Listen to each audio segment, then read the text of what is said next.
Bendito sea el nombre del Señor en todo tiempo. ¿Cuántos pueden decir amén? Y como dice el cántico, yo no sé en qué situaciones sea usted, pero esté pasando usted en este momento, pero que podamos decir que Dios sea exaltado en medio de la aflicción que cada uno de nosotros estemos pasando en este momento. Quiero invitarle, por favor, a que usted vaya al libro de Malaquías, en su capítulo 2, versículo 17. ¿Qué pasó? Malaquías 2, 17. ¿Lo tiene? Vamos a leer hasta el versículo 5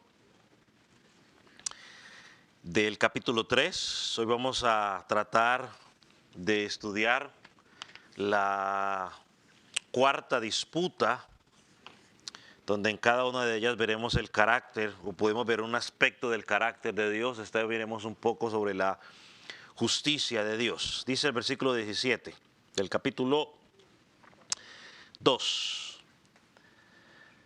Habéis pues hecho cansar a Jehová con vuestras palabras y decís, ¿en qué le hemos cansado? En que decís, cualquiera que hace mal agrada a Jehová, y en los tales se complace. O sí, o si no, ¿dónde está el Dios de justicia? He aquí yo envío mi mensajero, el cual preparará el camino delante de mí. Y vendrá súbitamente a su templo el Señor a quien vosotros buscáis, y el ángel del pacto, a quien deseáis vosotros. He aquí viene, ha dicho Jehová de los ejércitos. ¿Y quién podrá soportar el tiempo de su venida? ¿O quién podrá estar en pie cuando Él se manifieste? Porque Él es como juego purificador y como jabón de lavadores. Y se sentará para afinar y limpiar la plata, porque limpiará a los hijos de Leví. Los afinará como a oro y como a plata. Y traerá Jehová ofrenda, y traerán a Jehová ofrenda en justicia, y será grata a Jehová la ofrenda de Judá y de Jerusalén, como en los días pasados y como en los años antiguos. Y vendré a vosotros para juicio, y seré pronto testigo contra los hechiceros y adúlteros, contra los que juran mentira y los que defraudan en su salario al jornalero, a la viuda y al huérfano, y a los que hacen injusticia al extranjero, no teniendo temor de mí, dice Jehová de los ejércitos. Amén. Puede tomar asiento. Rápidamente recordamos las tres primeras disputas que ya hemos estudiado hasta ahora. La primera está en el capítulo 1, versículo 2 hasta el versículo 5, donde se habla sobre la insensibilidad a la gracia, ¿no? Donde ellos pusieron en duda el amor de Dios. Y ahí miramos el carácter amoroso de Dios por su pueblo, a pesar de que ellos dudaban de su amor. La segunda disputa, desde el versículo 6 del capítulo 1 hasta el versículo 9 del capítulo 2, se habló sobre la adoración no sincera. El profeta le recuerda al pueblo de que Dios es Padre y que Dios es Señor, y por lo tanto debe ser honrado como tal. Y hablamos de que ellos estaban ofreciendo animales enfermos o animales defectuosos, y todos eran culpables, tanto los sacerdotes por permitir recibir esos animales y el pueblo por ofrecer esos animales. Así que todos eran culpables.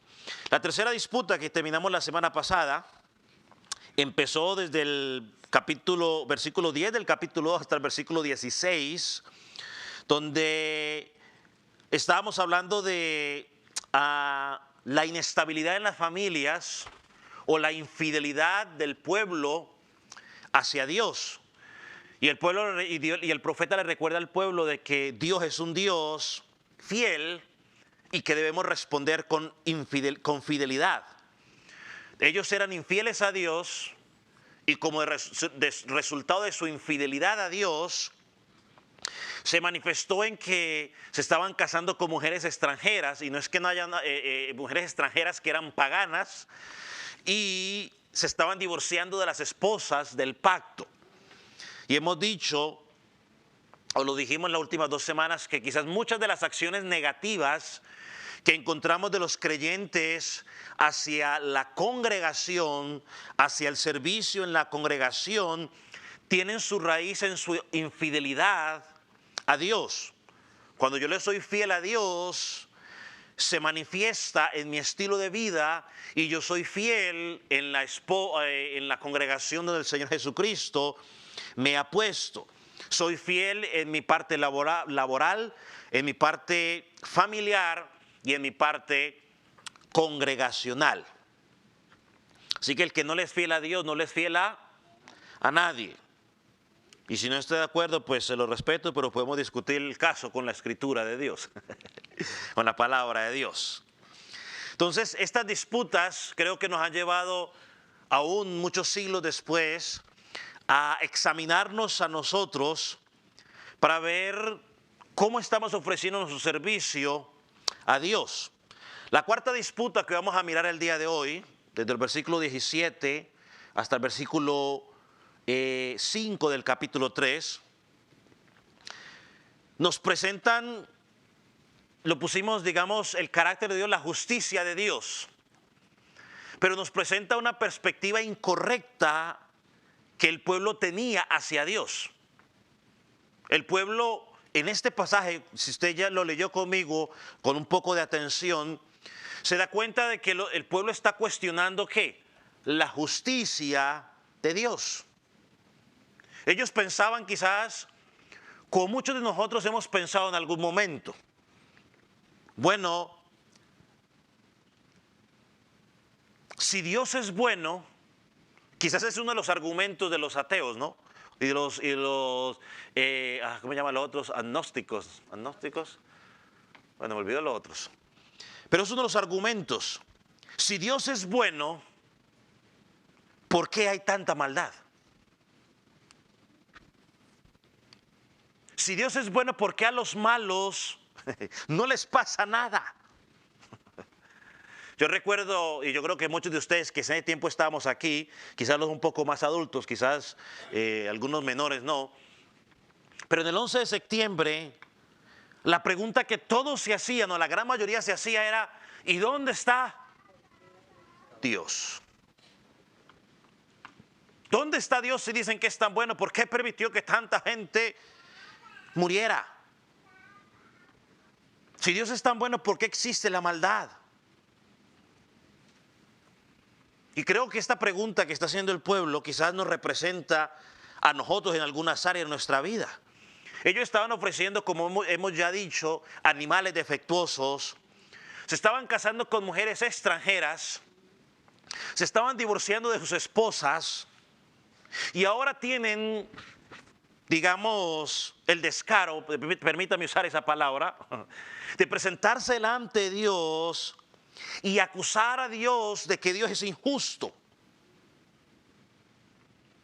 Quizás es la misma acusación que muchos de nosotros hacemos cuando no entendemos alguna doctrina en particular, o cuando las cosas no nos salen como esperamos. Lo primero que hacemos es, bueno, es que Dios es injusto. Y yo creo, lo he dicho varias veces, lo digo una vez más, como seres humanos no tenemos ningún derecho para poder acercarnos a Dios y cuestionar la justicia de Dios. No, porque no tenemos base para hacerlo. Así que este pasaje nos permite ver dos cosas. A ver, dos. Uno y dos. Primero, lo que vemos aquí es el cuestionamiento a Dios.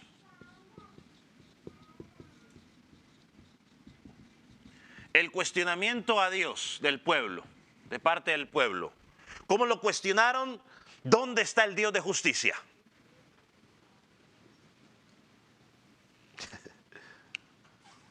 Y lo interesante es que Dios sabe cómo responde Dios al cuestionamiento que ellos hacen.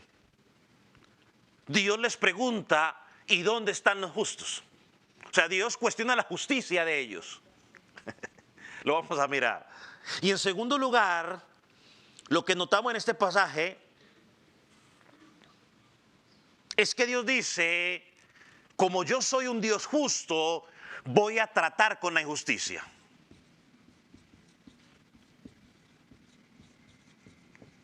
Con la injusticia.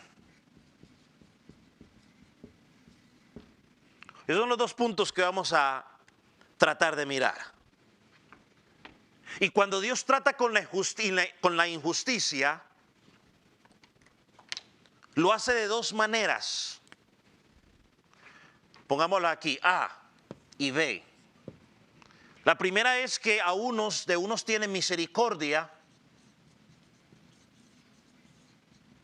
Y como dice el pasaje, y los purifica.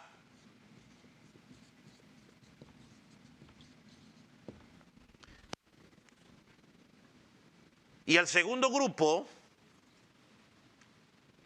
es que Dios los castiga justamente. Así, de esa manera. Así que nadie recibe injusticia. Unos reciben misericordia y otros reciben el pago justo por su injusticia o por su pecado. Pero nadie recibe injusticia.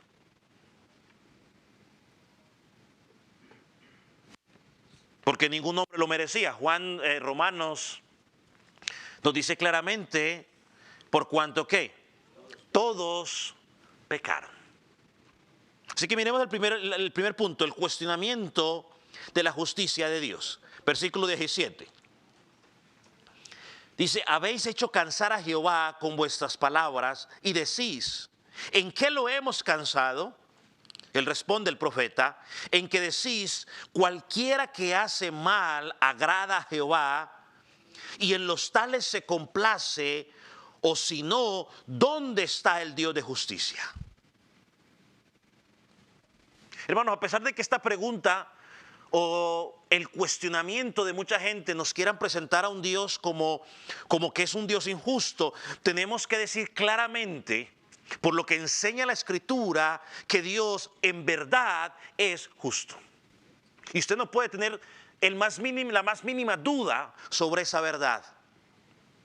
Porque si Dios no fuera justo, pues entonces dejaría de ser Dios. Dios se revela como justo. Miren, por ejemplo, Jeremías capítulo 9, versículo 23. Dice, así dijo Jehová, no se alabe el sabio en su sabiduría, ni en su valentía se alabe el valiente, ni el rico se alabe en sus riquezas, mas alábese en esto, el que se hubiere de alabar, de entenderme y conocerme, que yo soy Jehová, que hago misericordia, juicio y la justicia en la tierra, porque estas cosas quiero, dice Jehová. Dios es el Dios de justicia. Y en su justicia Dios está airado con el pecador. Esa fue la razón por la cual Jesucristo tuvo que venir a morir. Porque la justicia de Dios tenía que ser saciada. Salmo 7:11. Miren lo que dice. Dios es juez justo. Y Dios está airado contra el impío todos los días. Y está airado contra el impío porque el pecado es contra la naturaleza de Dios, contra su santidad. Y Él es Dios justo. Porque es justo, porque le da a cada quien lo que se merece. Y del que Él quiere tener misericordia, Él tiene misericordia. Entonces ahí es donde surge la pregunta, si Dios es justo y Él está airado contra el pecador, ¿por qué parece que a los que hacen maldad les va bien? Porque a simple vista parece que les va bien. Nada les pasa. Creo que es el mismo cuestionamiento que miramos aquí en el versículo 17. Es más, si usted leyó detenidamente el pasaje, parece que acusan a Dios de que Dios se deleita ¿en qué? En la maldad. Miren, se lo voy a leer en la Nueva Traducción Viviente. Y yo a veces, yo me estoy convenciendo, que a veces la Nueva Traducción Viviente parece, ¿cómo le dijera yo? Como una especie de comentario, ¿no? De los versículos, me da la idea. Porque mire cómo lo traduce. Lo cansaron diciendo que todos los que hacen el mal son buenos a los ojos del Señor. Y que Él se agrada de ellos. Hermano, eso es casi blasfemo. Decir que Dios se agrada de la maldad. Pues ya acabamos de leer, por lo menos en Jeremías, en el Salmo 7:11, que Él es justo y Él está airado con el impío todos los días contra aquel que hace pecado. Sí, él es amor y mandó a su Hijo para salvarnos, pero el que vive practicando el pecado, Dios está airado contra él. La ira de Dios está sobre esa persona. Dice, dice, mire cómo lo traduce. Lo han fastidiado al preguntar, ¿dónde está el Dios de justicia?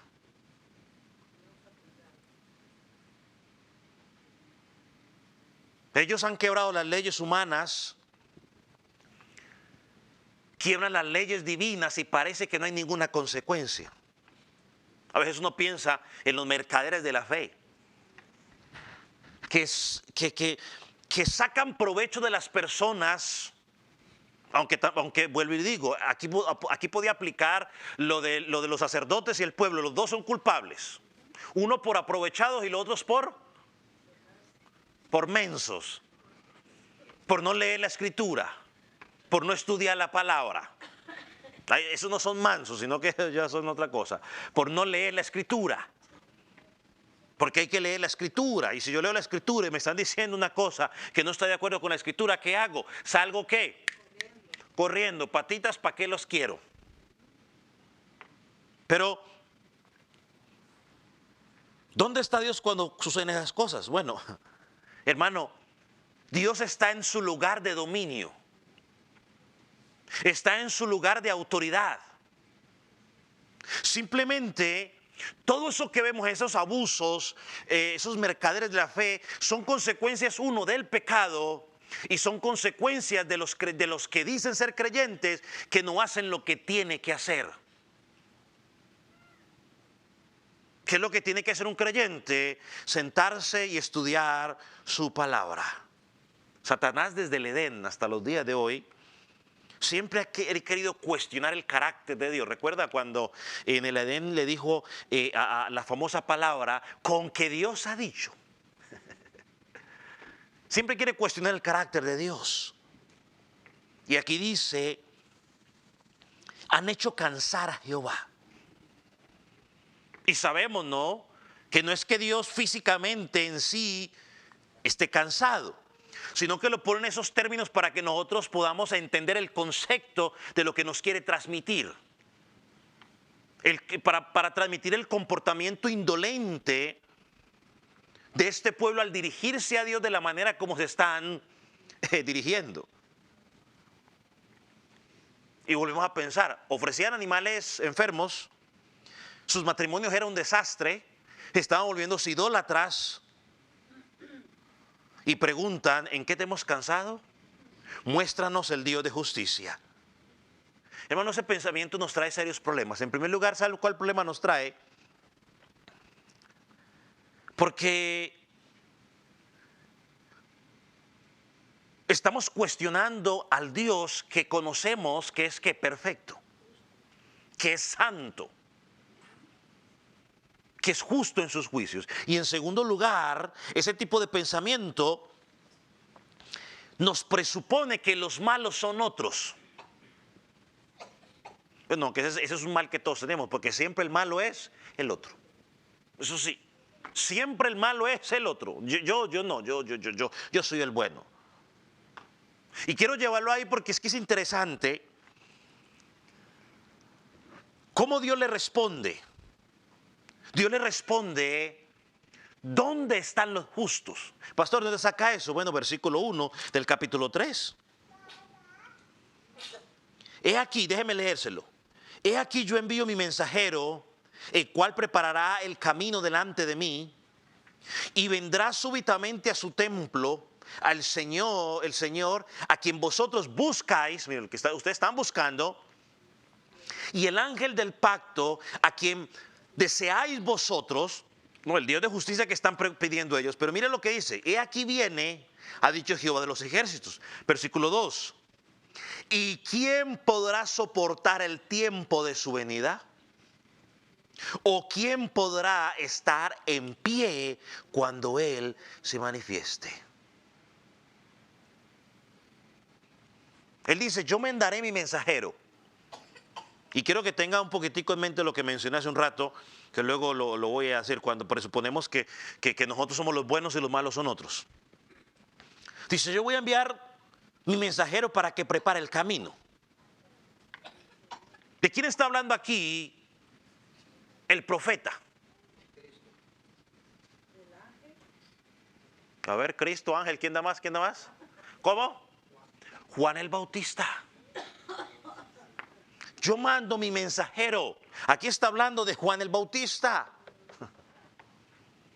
Entonces Dios está diciendo, ok, ustedes quieren ver mi justicia, déjenme decirles que en algún momento yo voy a mandar mi mensajero que va a preparar el camino para mi llegada.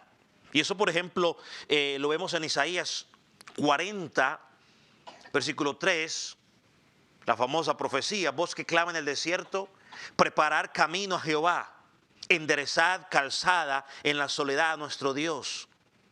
Todo valle sea alzado y bájese todo monte y collado, y torcidos se enderecen, y lo áspero se allane, y se manifieste la gloria de Jehová, y toda carne juntamente le verá, porque la boca de Jehová ha hablado.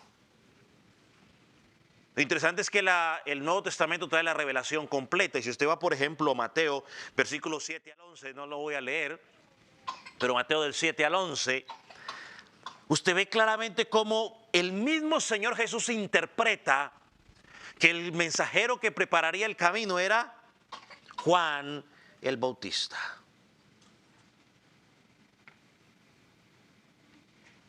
Entonces, si Juan el Bautista es el mensajero, ¿quién es Cristo? Entonces aquí es Malaquías.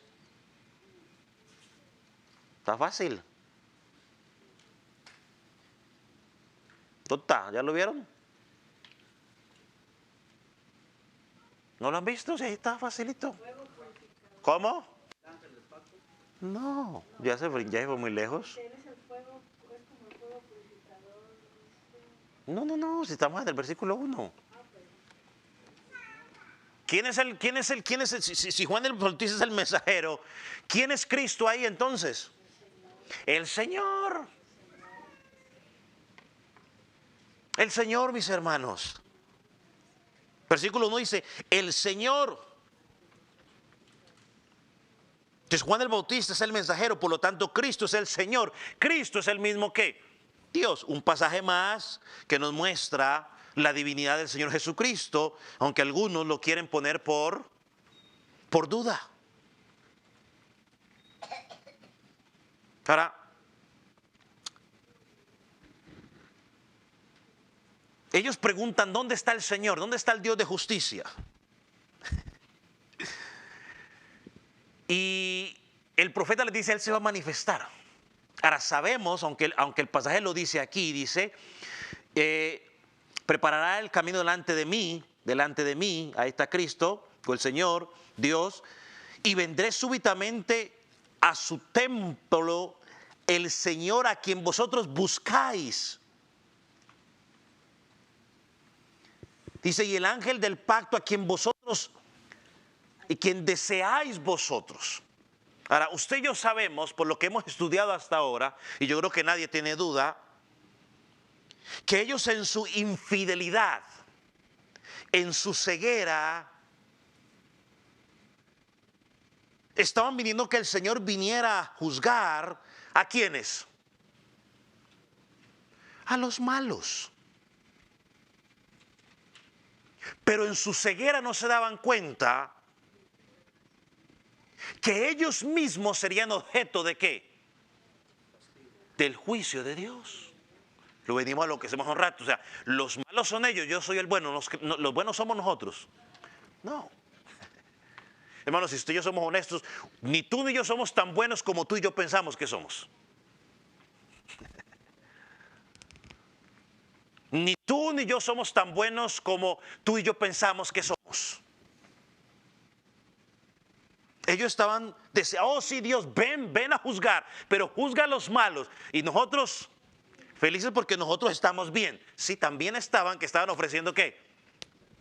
Animales defectuosos y estaban en un desorden espantoso en la vida familiar. Y mire que este mensaje, vaya a Amós, ahí atrásito. Amós capítulo 5, versículo 18.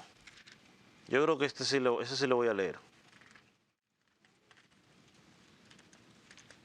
Ellos en su ceguera, ¿saben, hermanos, que uno de los problemas del pecado o de estar uno en pecado es que uno no ve lo mal que uno está? Uno ve mal que están todos menos uno.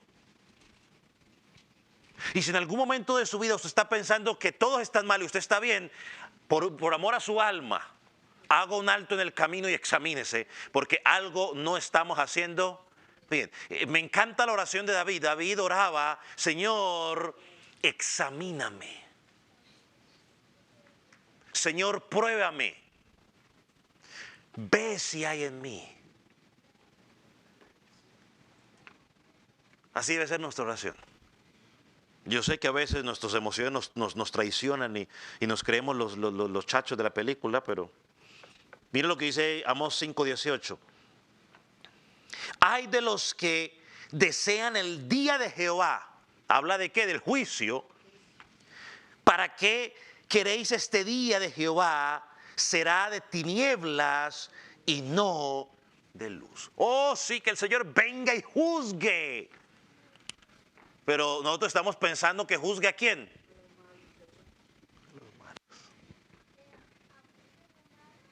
El corazón engañoso nos lleva a pensar,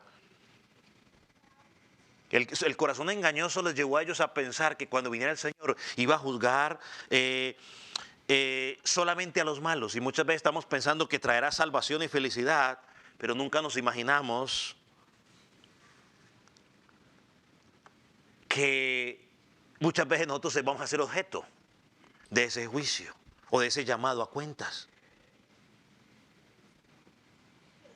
Y cuando yo pienso en esta pregunta, en esto, hermano, Dios le dice, aquí en Malaquías, volviendo a Malaquías, perdón, la respuesta del profeta es todo lo contrario a lo que ellos esperaban. Ellos preguntan, ¿dónde está el Dios de justicia? En el versículo 17, para que venga y castigue a los malos, y el profeta los confronta con esta pregunta, con dos preguntas, ¿cierto? En el versículo 2. ¿Quién podrá soportar el tiempo de su venida? ¿O quién podrá estar en pie cuando Él se manifieste? En otras palabras, ¿están ustedes preparados para cuando yo venga? ¿Estarán ustedes preparados para darme cuentas?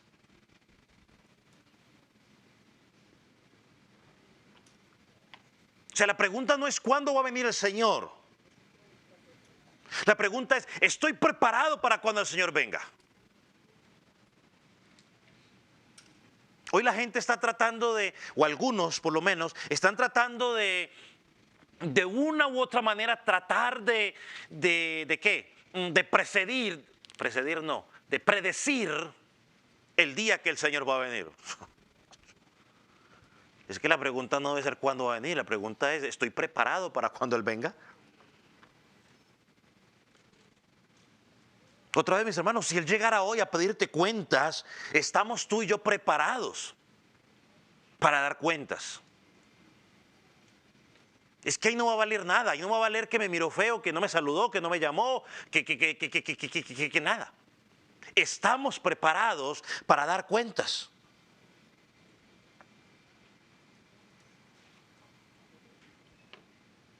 Pastor, ¿y entonces qué hacemos con toda la maldad que pasa?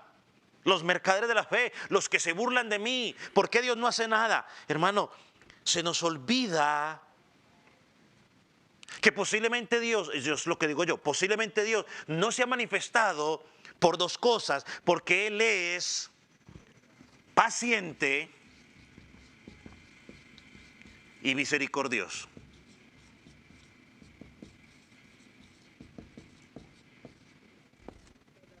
Él es paciente y misericordioso. Hermano, se nos olvida que Dios ha sido paciente y misericordioso con usted y conmigo. Usted que conoce su vida sabe que Dios ha sido paciente. Porque si Dios quizás actuara con nosotros como actuó con Ananías y Zafira, voy a hablar en mi caso personal, como decía un hermano en años antiguos, en mi caso personal, por lo menos yo ya me hubiera pasado lo mismo que Ananías y Zafira. A mí, no sé a usted. A mí por lo menos ya me hubiera pasado lo mismo. Pero Él ha sido ¿qué? Misericordioso y paciente conmigo. Hermano, se lo digo una vez más, perdóneme que yo le desinfle el globo, pero ni tú ni yo somos tan buenos como lo que pensamos que somos. Nuestro engañoso corazón nos hace creer que siempre el malo es el otro, que siempre el problema es la otra persona. Si es un hijo, dice que el problema es el papá. Siempre mi papá es el problema, siempre mi mamá es el problema. Y así, para no dar más ejemplos, usted ya conoce todos los ejemplos.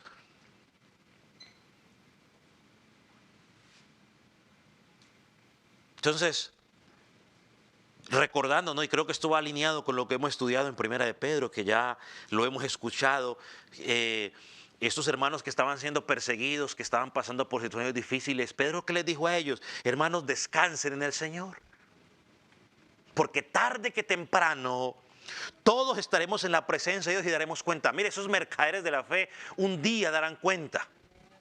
Esos que lo humillan a usted un día darán cuenta. Esos que han abusado de usted, de su confianza, que lo han traicionado, etcétera, etcétera, etcétera, un día darán cuenta.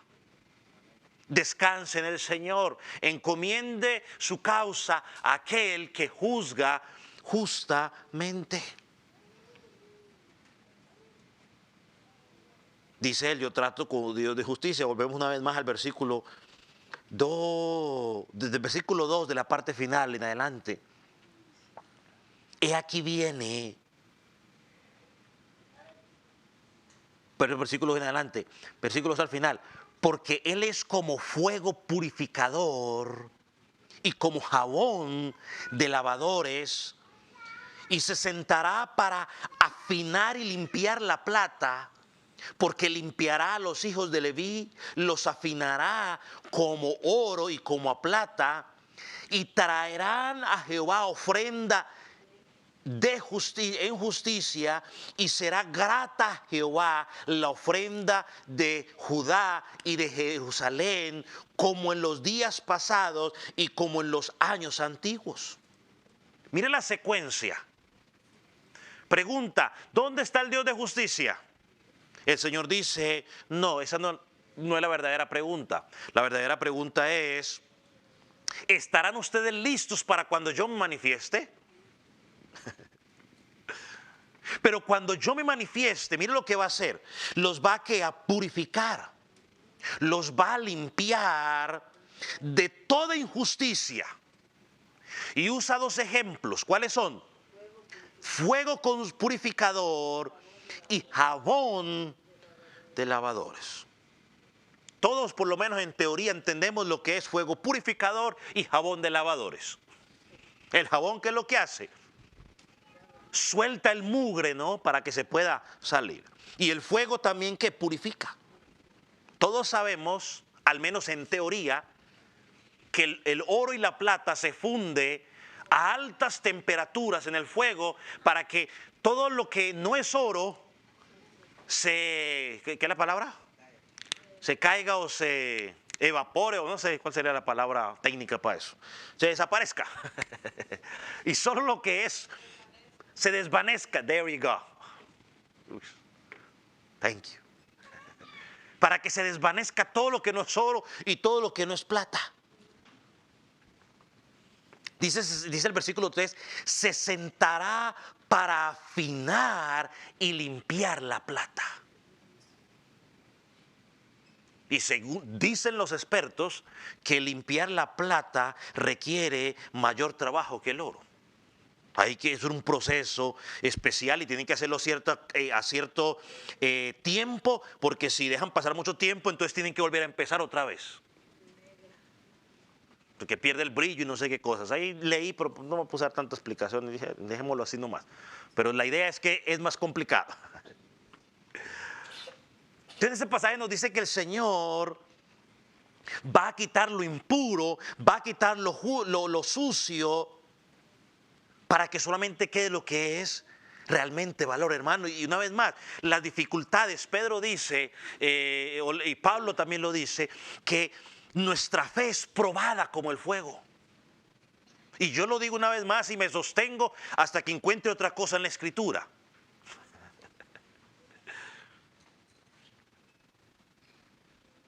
El verdadero creyente, usted lo conoce en las pruebas.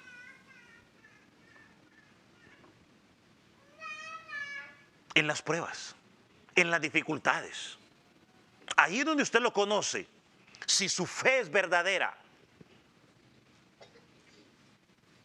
No, si uso una analogía bíblica, usted lo conoce en el tiempo de las vacas flacas, no en el tiempo de las vacas gordas.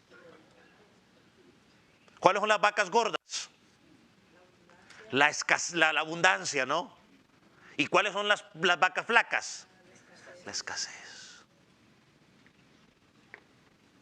Muchas veces nos es necesario pasar por dificultades.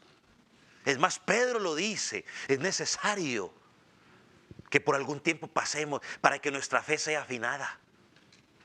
Si usted es honesto con usted mismo y usted analiza su vida, usted se va a dar cuenta que cuando mira atrás y piensa en ciertas situaciones que usted pasó, que no fueron tan agradables en ese momento, usted puede decir, gracias a Dios, porque eso me ha formado. Entonces, por ejemplo, yo puedo hablar como pastor, yo miro atrás y a la primera congregación donde yo fui pastor, imagínense, uno bien jovencito, con todos los deseos, y lo que yo pasé ahí no lo he pasado aquí en 15 años que tengo aquí. Y allá estuve 3 años. Y aquí hemos pasado cosas medio complicaditas, pero lo que pasé allá no lo he pasado aquí. Pero cuando yo volteo y miro y digo yo, gracias Señor. Porque eso quizás formó mucha cosa a lo que hoy he pasado. Y ya mismo aquí han habido creyentes difíciles, pero yo digo, Dios, gracias. Porque gracias a esos creyentes difíciles, complicados y cosas, Dios ha pulido y formado muchas cosas en mi vida. Si usted es de los que ora para que el Señor se lleve a ese hermanito que no le cae muy bien, no. No ore para que se vaya. Dile, Señor, ¿qué quieres que yo aprenda en esta situación?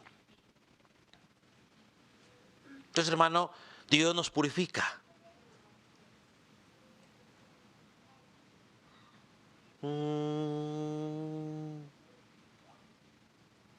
Oh, mire, pensando en esto, en esto, Dios siempre trata con los que son de Él. Dios nos salva y listo ya, no. Dios nos salva y empieza un proceso de santificación. ¿Qué es la santificación? ¿Alguien recuerda qué es la santificación mientras yo...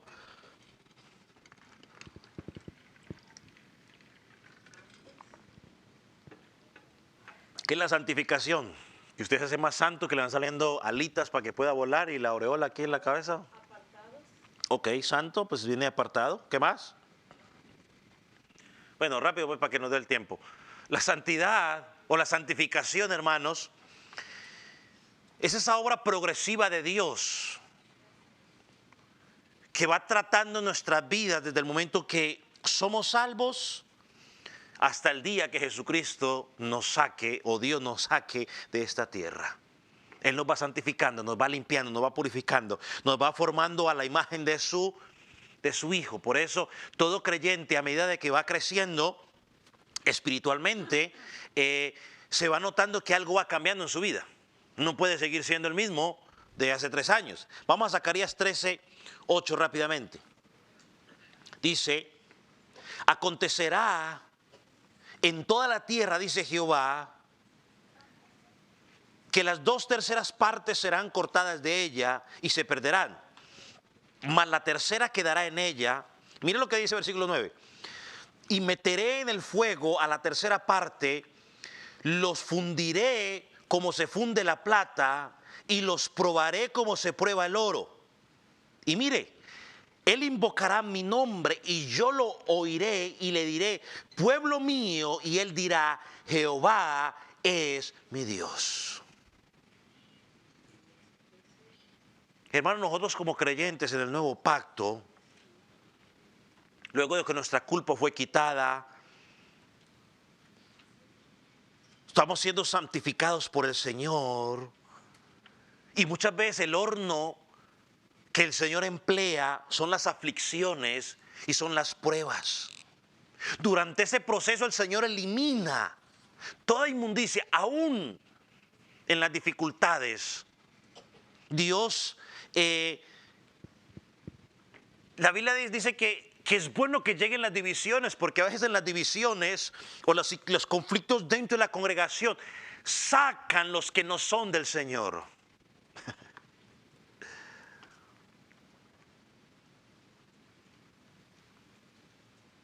Él va a seguir tratando con nosotros, nos va a seguir purificando. Yo creo, por ejemplo, el tiempo de la pandemia, sí trae una parte negativa, pero la parte positiva es que se reveló lo que había en el corazón verdaderamente de muchos. Mucha gente después de la pandemia, que eran fieles en congregarse, después de estar casi 1 año sin congregarse en el templo con todos los hermanos, lo agarraron ya de, nos acostumbramos ya que pues. Y como hay tanto predicador ahora en las redes sociales, ¿qué necesidad de salir? El predicador que usted quiera escuchar, ahí está. No hay necesidad ni siquiera de salir de casa.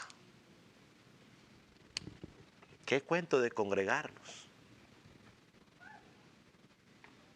Pero eso permitió ver mucha.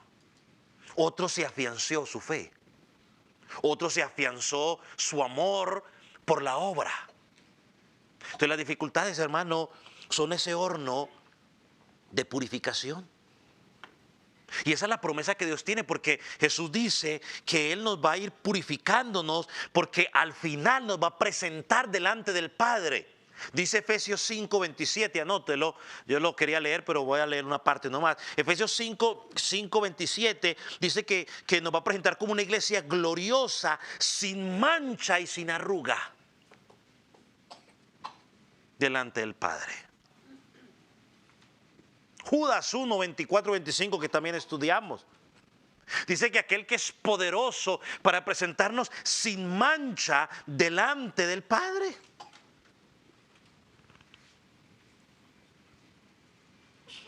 O sea que Él va a seguir trabajando en usted. Oye, pastor, ¿y cuándo va a salir este problema? Pues no sé cuándo va a salir, pero lo que sí estoy seguro es que cuando salga de ese, mañana entra otro. Y así sucesivamente. Se lo digo yo que llevo 15 años saliendo de uno y metiéndome a otro. Termino una dificultad en la iglesia y luego empieza otra. Y dele, y dele. Y es algo de nunca acabar. ¿Por qué? ¿Por qué? Bueno, porque simplemente en este lado de la eternidad va a ser así. ¿Por qué más? Porque estamos constituidos de hombres y mujeres que, a pesar de que estamos caminando en el Señor, nos vamos a equivocar varias ocasiones. Y una vez y otra más, la que casi nadie reconoce, pero hay que reconocerla. Siguen pasando conflictos porque muchas veces yo soy el originador de esos conflictos. Ustedes no originan nada, soy yo.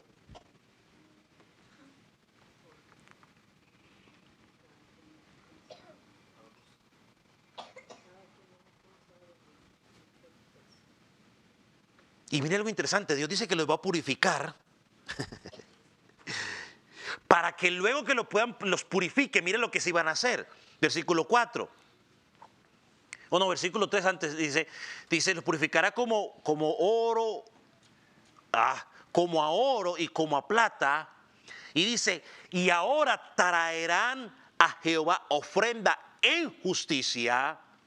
Y será que grata a Jehová la ofrenda de Judá y de Jerusalén como en los días pasados. O sea que ahora sí van a traer ofrenda, pero esa ofrenda va a ser grata. ¿Por qué va a ser grata? Porque el Señor ya los purificó. No se purifican ellos. El Señor los purificó, les cambió su forma de pensar, les dio una nueva razón de vivir. Ahora ofrecen a Dios lo que Él merece. Y ahora va a ser grata ante sus ojos. Y ahora no entienda esto, que es que Dios ahora va a restablecer el sistema de sacrificios. No. Eso ya no tiene sentido. ¿Por qué no tiene sentido? Porque Hebreos nos dice claramente que el Cordero Pascual, el verdadero Cordero Pascual, ya fue sacrificado. ¿Cuántas veces? No hay más necesario. Y él mismo dijo en la cruz, tetelestai, consumado es. Jesucristo oró en la oración sacerdotal por usted y por mí. Señor, santifícalos en tu verdad, tu palabra es verdad. Muchas veces Dios nos santifica o nos limpia a través de lo que Hebreos 5 dice, a través de la disciplina. Nos purifica por medio de las aflicciones, las tribulaciones. Lo cantamos hace un rato, pero las aflicciones de este mundo jamás se comparan con la gloria que ha de venir. Lo estudiamos en Pedro, 1 de Pedro, capítulo 1, versículo 6. No tiene que buscarlo. O bueno, sí, búsquelo pues, entonces le voy chance para que lo busque mientras yo bebo. Porque ya estoy como brincando muchos pasajes, entonces las computadoras dicen, no, pues entonces pastor no nos lo hubiera mandado. Entonces, copy. Bueno, eso es lo que yo pienso, yo no creo que ellos piensen eso, pero yo estoy tratando de ponerme en los zapatos de ellos, que los pongan a hacer algo y luego nomás no. Entonces, por amor a ellos, leámoslo. 1:6, ¿lo tiene ya? En lo cual vosotros os alegráis, aunque ahora por un poco de tiempo, si es necesario, tengáis que ser afligidos en diversas, pruebas. Recuerde cuando hablamos de esa palabra era que como diferentes colores, ¿no? Para que sometida a prueba vuestra fe, mucho más preciosa que el oro, el cual aunque perecedero se prueba con fuego, sea hallado en alabanza y gloria, en honra, cuando se manifieste Jesucristo, a quien amáis sin haberle visto, en quien creyendo, aunque ahora no lo veis, os alegráis con gozo inefable y glorioso. ¿Sabe cuántas personas hoy están en el mundo y están diciendo, yo no volví a una iglesia cristiana porque me hicieron, porque vi esto y lo otro? Cuando su fe fue probada, perdieron el examen. ¿Cómo sabe el maestro que usted sabe cuánto es 2 por 2? Cuando usted lo siente, le ponen un papel y le dice, escríbame cuánto es el resultado de 2 por 2. ¿Cómo sabe que su maestro que usted puede hacer una regla de 3 simple? Bueno, pues cuando lo siente le pone la regla de 3 simple para que lo haga. No me acuerdo cómo es, pero por ahí va. Al menos el nombre me acuerdo. Porque quería poner un ejemplo, pero no me acuerdo. Si X es no sé qué cosa, ella puede contar el valor de X. Por ahí va la idea. Por los que están en la escuela se recuerda más fácil.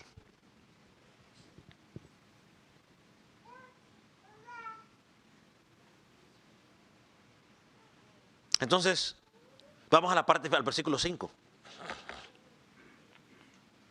Donde vemos que Dios va a tratar la injusticia de 2 maneras. Ya dijimos que unos obtienen misericordia siendo purificados, y estos ya pueden ofrecer sacrificio a Jehová, como en los días pasados, como en los años antiguos. Y está el segundo grupo, los que serán castigados justamente por su pecado, versículo 5. Y vendré a vosotros para juicio. Hermano, y en este punto de la historia, sabemos que cuando Jesucristo se regrese por segunda vez, va a venir a hacer juicio. Él no va a venir a perdonar pecados, ya vino.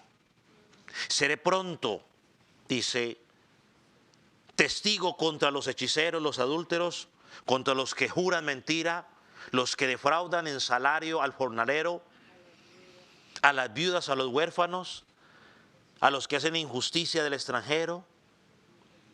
No tienen temor de mí, dice Jehová de los ejércitos. Mire, hermano, si usted preguntaba por los mercaderes de la fe, yo creo que los mercaderes de la fe entran aquí, los que defraudan en salario al jornalero, a la viuda o al huérfano. Dice fuego purificador. Él es fuego purificador. ¿Qué hace el fuego? Purifica. Pero al mismo tiempo es fuego consumidor. ¿Qué hace el fuego? Consume.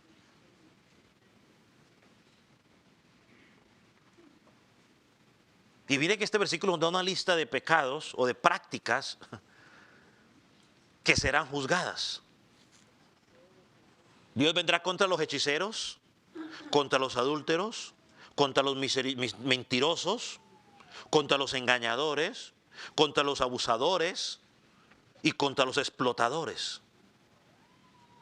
Y en general dice, ¿cuál es la práctica o por qué, si usted me hace de esta manera, por qué estas personas son hechiceros, adúlteros y hacen todo lo demás? ¿Por qué? El versículo de la respuesta. Porque no tienen temor a Jehová. Creo que el hermano Mateo hablaba del temor, un poco del temor a Jehová en el devocional de los caballeros.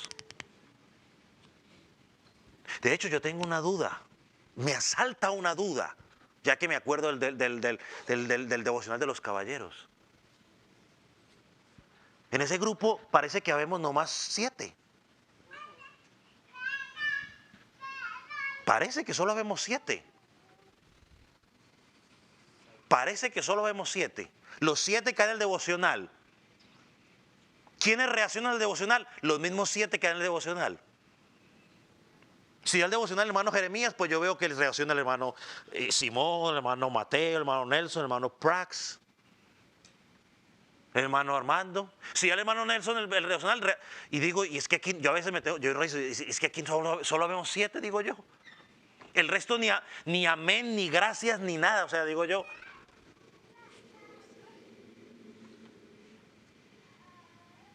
No, digo yo. No sé. Pero él hablaba de eso, del temor a Jehová.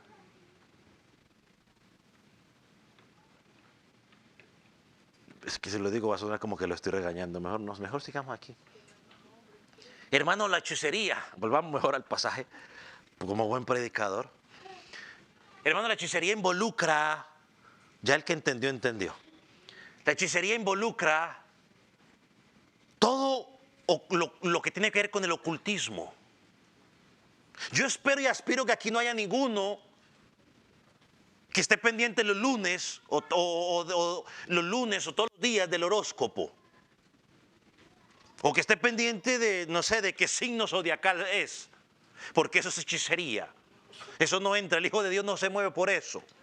El Hijo de Dios agorería. El Hijo de Dios se mueve por lo que Dios dice en su palabra. No por lo que dice ese loco. Las adivinaciones, y hay unas que son modernas que se han involucrado dentro de la iglesia. El adulterio. Ya es uno de los pecados que Dios estaba tratando con ellos. Y entonces el soltero dirá, uy, no dice fornicación, entonces me salvo. No, también está involucrado. Joven soltero, relájese. No le busque la comba al palo, como dicen por ahí, o la curva para tratar de pecar, no. O sea, no. Los adúlteros no tendrán entrada en el reino de los cielos. Habla de los mentirosos. Hermano, y el pecado de la mentira es bien, bien, bien amplio. Porque la mentira no solamente incluye la mentira descarada, ¿no?, que a veces decimos para cubrir algo que hemos hecho. No, yo no lo hice, pero es que te estoy viendo. No, sí, pero no lo hice. Sino también cuando exageramos las cosas también son. Yo a veces decía, no, que y en la predicación lo decía, no, que eran como 50,000. Pues eso es exageración, es mentira, no eran 50,000. O el que tuerce las cosas para llamar la atención. La impuntualidad también entra dentro de la mentira. Nos vemos a las 7, pero usted sabe que no vaya a las 7. ¿Por qué le dice que va a llegar a las 7? Le está mintiendo. La hora latina, ¿no? No los metamos a todos porque hay unos que son puntuales. Eso es un, digamos, un prejuicio que hemos, o algo que hemos, una excusa que hemos sacado algunos para justificar nuestra irresponsabilidad. Porque yo no creo que nadie que diga hora latina llegue al trabajo y diga, no, es que yo soy latino y la hora latina es así. Porque al segundo día, ¿qué hacen? Patitas para afuera. Entonces no es hora latina, es simplemente que no, voy a usar otra palabra pues para no ser tan duros, que no administramos bien el tiempo. Yo vi un letrero que decía atrás en un carro, en estos días que iba, dice, ¿cómo es que dice? Si va de afán no me presione, levántese más temprano. Algo así por ahí decía el mensaje. También dice que contra los que explotan a otras personas. Aquí entran, ¿no?, esos que están explotando a la gente. Aquellos que tienen empleados y pues no les pagan a sus empleados, ¿no? Ahí es lo que está hablando ahí. También los que hacen injusticia con los extranjeros. Aquí dice con las viudas y con los huérfanos. Y lo que eran las viudas y los huérfanos tenían eran fundamentales entre la congregación. Había que cuidarlos, no hay que explotarlos. Dice, todo esto, dice el profeta, son evidencia de que no temen a Jehová y por tanto yo los juzgaré. Y yo creo que estos son pecados generales que si empezamos a indagar en cada uno de ellos encontramos otros pecados más. No, porque por ejemplo, pues para el adulterio también involucra, no, la mentira también, el engaño, asesinato, si no pregúntele a David. O sea, podemos ir indagando entonces ahí entran. Pero Dios es paciente. Dios es justo, pero también es paciente y va a tratar con eso. Y dice, ¿están ustedes preparados? Pero la respuesta o la base de esto es que no hay temor al Señor.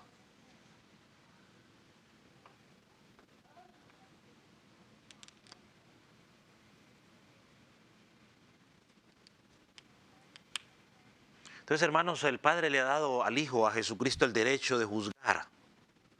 Y Él vendrá, ¿cuándo? No lo sé, pero vendrá a juzgar. Hay dos opciones. Te presentas delante de Él con tu propia justicia, creyendo que tú eres lo suficientemente bueno,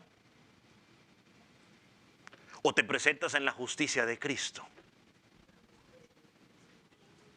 Si estás en Cristo, dice la palabra que ya no hay condenación. Dice que hemos sido perdonados. Pero al mismo tiempo, por el pasaje que estamos leyendo, Él nos sigue purificando, nos sigue limpiando para que cada día podamos ofrecerle a Él esa ofrenda grata. Y cuando hablo de ofrenda no estoy hablando de dinero ni un sacrificio, estoy hablando de ofrecerle una adoración a Él que sea grata ante su presencia. Y eso seguirá pasando nosotros hasta que Jesucristo venga por segunda vez, nos levante, seamos transformados, seamos glorificados y nos presente delante del Señor sin mancha y sin arruga.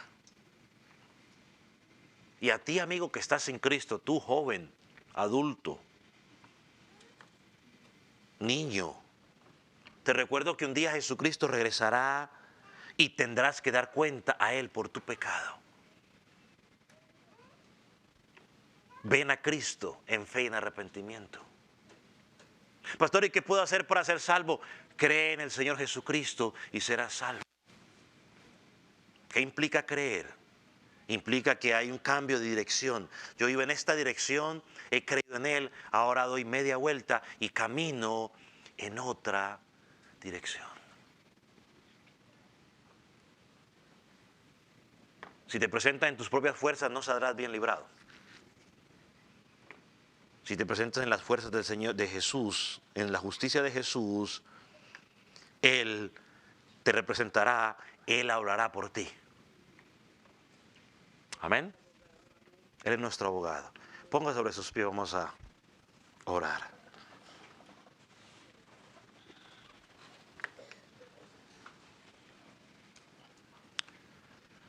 Señor, te damos gracias por tu palabra.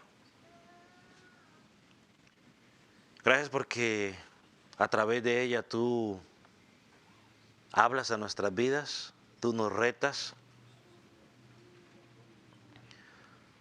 Señor, y te pedimos que nosotros podamos a la luz de esta palabra examinarnos. Señor, ¿cómo está nuestra vida delante de ti? Señor, que no miremos tanto quizás las acciones de los demás, sino que examinemos cómo estamos nosotros. Porque daremos cuenta delante de ti. Enséñanos cada día, oh Dios, a amarte, a tener un temor hacia ti, tener reverencia.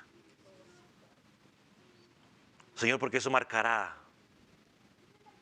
el rumbo de nuestra vida. Señor, gracias en esta tarde. En el nombre de Jesús. Amén y amén.